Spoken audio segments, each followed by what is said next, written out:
Voice of ഗുരുവിൻ്റെ ഒരു പുതിയ എപ്പിസോഡിലേക്ക് എല്ലാവർക്കും സ്നേഹസ്വാഗതം.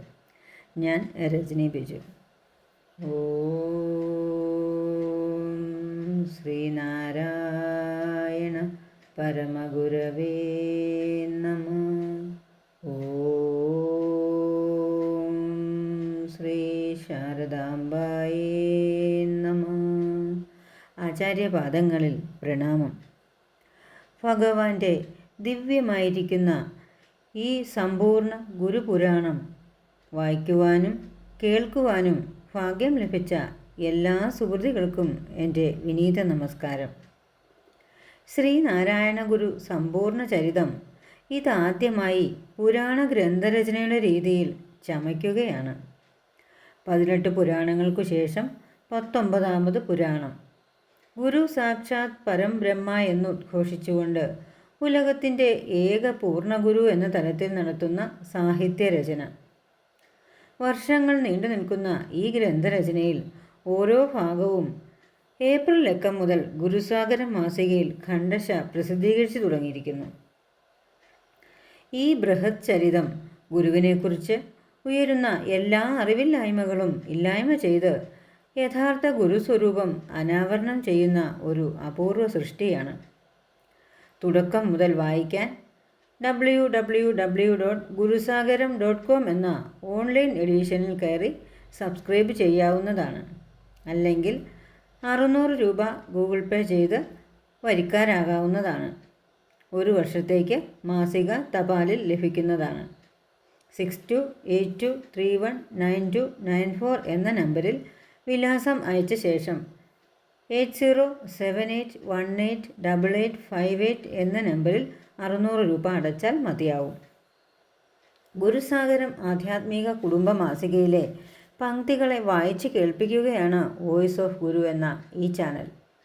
ഗുരുസാഗരം ആധ്യാത്മിക കുടുംബ മാസികയുടെ ചീഫ് എഡിറ്ററും പ്രമുഖ പ്രഭാഷകനും ആത്മീയ സാഹിത്യകാരനുമായിരിക്കുന്ന ആചാര്യൻ ശ്രീ സജീവ് കൃഷ്ണനെ നിമിത്തമാക്കി പരംപുരുഷനായിരിക്കുന്ന പരമബോധമായിരിക്കുന്ന ഭഗവാൻ ശ്രീനാരായണ ഗുരുദേവൻ മാനവരാശിക്കു വേണ്ടിയും നമ്മുടെ തലമുറകൾക്ക് വേണ്ടിയും കനിഞ്ഞു നൽകുന്ന ഈ പുണ്യചരിതം വായിക്കാനും ജീവിതം സാർത്ഥകമാക്കാനും എല്ലാവർക്കും സാധിക്കട്ടെ എന്ന പ്രാർത്ഥനയോടെ വായന തുടരുകയാണ്.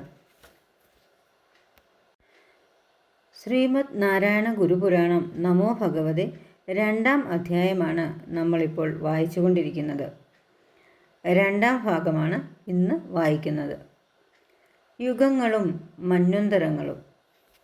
4 യുഗങ്ങൾ ചേർന്നാൽ ഒരു മഹായുഗമായി.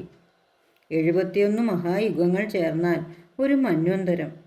ഒരു മനുവിൻ്റെ ജീവിതകാലമാണ് മന്വന്തരം.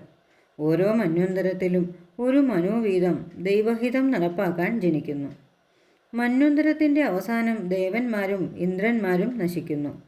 അടുത്ത മന്വന്തരത്തിൽ പുതുതായി ജനിക്കുന്നു. ഓരോ മന്വന്തരത്തിലും സപ്തർഷികളെ പുതുതായി നിയമിക്കുന്നു. അതിനാൽ വിവിധ മന്വന്തരത്തിലെ ഋഷികൾ തമ്മിൽ വ്യത്യാസമുണ്ടാകും. 14 മന്വന്തരങ്ങൾ കൂടുന്നതാണ് ഒരു കൽപ്പം.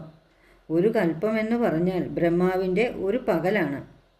ഓരോ മന്വന്തരത്തിൻ്റെയും ഭരണാധികാരി ആ മന്വന്തരത്തിലെ മനുവാണ്. വിഷ്ണു പുരാണത്തിൽ 7 മന്വന്തരങ്ങളെക്കുറിച്ച് പറയുന്നുണ്ട്. ഇപ്പോൾ നടക്കുന്നത് 7ാമത്തെ മന്വന്തരമാണ്. അതിൻ്റെ യജമാനൻ വൈവസ്വത മനുവാണ്. കശ്യപൻ, അത്രി, വസിഷ്ഠൻ, വിശ്വാമിത്രൻ, ഗൗതമൻ, ജമദഗ്നി, ഭരദ്വാജൻ എന്നിവരാണ് സപ്തർഷികൾ.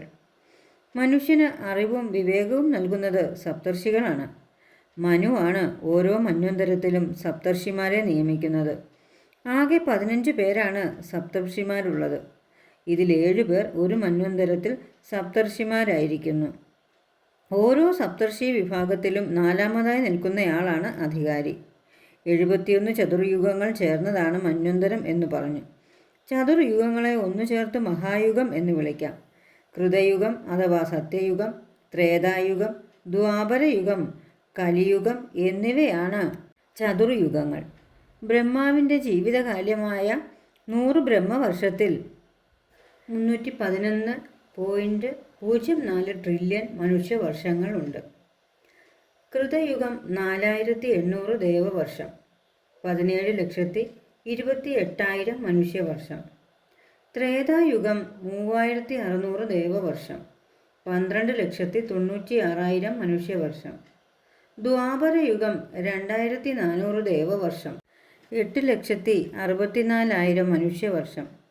കലിയുഗം 1,200 ദേവവർഷം, 43,20,000 മനുഷ്യവർഷം. കൃതയുഗത്തിൽ മാനുഷിക മൂല്യങ്ങൾ വളരെയായിരുന്നു.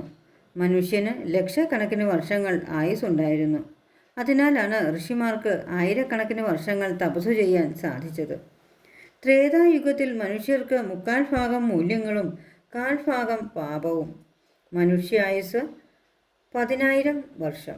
ദ്വാപരയുഗത്തിൻ്റെ 1/2 മൂല്യങ്ങളും 1/2 പാപവുമാണ്. മനുഷ്യായുസ് 1000 വർഷം. കലിയുഗത്തിൽ 1/4 മൂല്യങ്ങളും 3/4 പാപവുമാണ്.